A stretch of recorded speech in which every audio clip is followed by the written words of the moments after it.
Ihsan El-Qadhi, une vingtaine de détenus politiques ont été libérés vendredi à la faveur d'une mesure de grâce accordée par le président algérien Abdelmadjid Tebboune.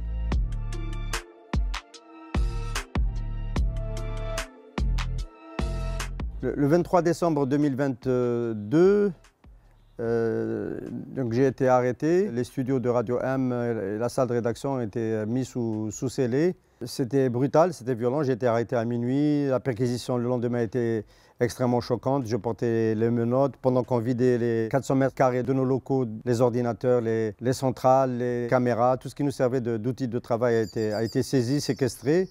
Ce qui m'est arrivé, c'est que j'ai été détenu et accusé d'avoir reçu de l'argent illégalement. C'est évidemment une répression de la liberté de la presse et rien que de cela.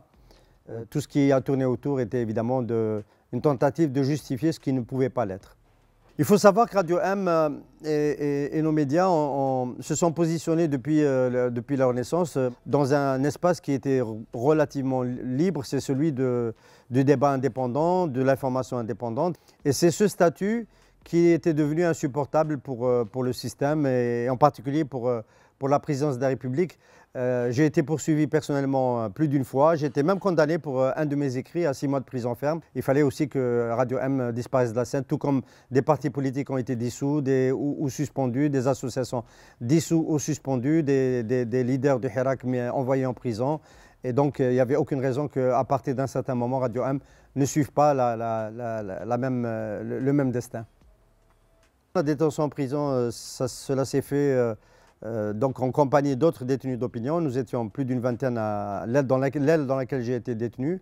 Globalement, tout cela s'est plutôt bien déroulé dans le cadre de ce qui est pratiqué en Algérie, c'est-à-dire une administration de pénitentiaire qui reste quand même relativement archaïque. La prison est encore un lieu de violence en Algérie. J'en parlerai dans mes prochains papiers. La grâce présidentielle vient au bout d'un processus de désescalade qui a commencé le 5 juillet 2024, où ma peine de 5 ans de prison ferme a été réduite de 24 mois.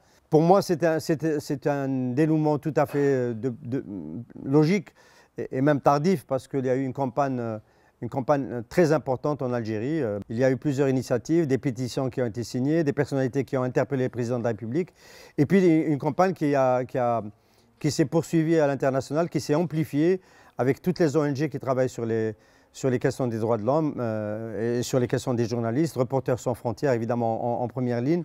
Tout cela, dans le cumul, dans le temps, a fini par peser sur la diplomatie algérienne, sur le pouvoir en Algérie, et ça a débouché sur ma libération. Ma conviction personnelle, c'est qu'il y avait une volonté de nous faire taire au moins jusqu'après l'élection présidentielle de 2024, et c'est ce qui s'est fait. Le modèle économique des médias algériens est extrêmement fragile.